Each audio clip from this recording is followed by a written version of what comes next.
தென்காசி மாவட்டத்துக்கு இன்னும் என்ன செய்யணும்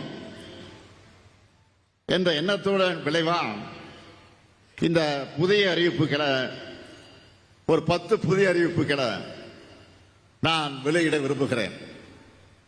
முதல் அறிவிப்பு, புதுசா உருவாக்கப்பட்ட இந்த தென்காசி மாவட்டத்துக்கு மாவட்ட ஆட்சியர், காவல் கண்காணிப்பாளர் உள்ளிட்ட அலுவலர்களுக்கு 15 கோடி ரூபாய் செலவில் 11 புதிய குடியிருப்புகள் கட்டப்படும். இரண்டாவது அறிவிப்பு, சங்கரன்கோயில், மேலநிலைத நல்லூர் பகுதியில் இருக்கக்கூடிய பெண்களுக்கு அதிக வேலைவாய்ப்பு அளிக்கக்கூடிய குருக்கல்பட்டி சிப்காட் திட்டத்தின் நீர் தேவைகளை நிறைவு செய்ய 52 கோடி ரூபாய் மதிப்பீட்டில் புதிய குடிநீர் திட்டம் செயல்படுத்தப்படும். மூணாவது அறிவிப்பு, தென்காசி மாவட்டத்தில் இருக்கக்கூடிய மாற்றுத்திறனாளிகளுக்கான ஒருங்கிணைந்த சேவை மையம் 2 கோடி ரூபாய் மதிப்பீட்டில் அமைக்கப்படும்.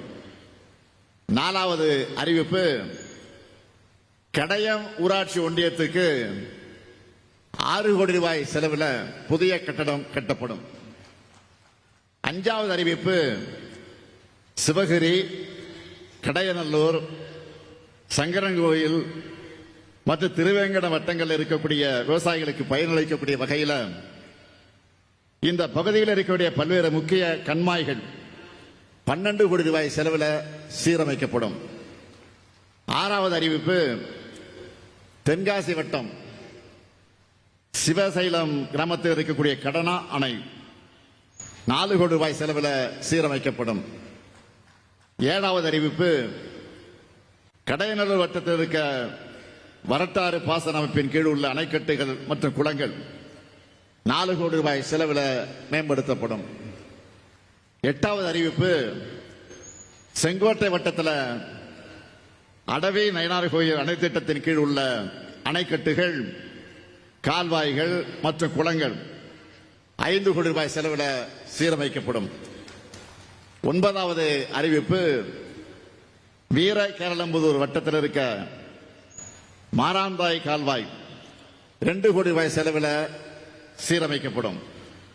10வது அறிவிப்பு, ஆலங்குளத்தில் இருக்கக்கூடிய அரசு மகளிர் கலை மற்றும் அறிவியல் கல்லூரிக்கு 1 கோடி ரூபாய் செலவில் குடிநீர் மற்றும் பிற வசதிகள் செய்து தரப்படும்.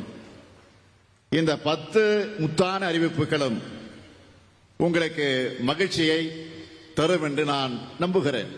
உங்கள் தந்திவன் தொலைக்காட்சியில் வீர ஆஞ்சநேயா தினமும் காலை 8 மணிக்கு காண தவறாதீர்கள்.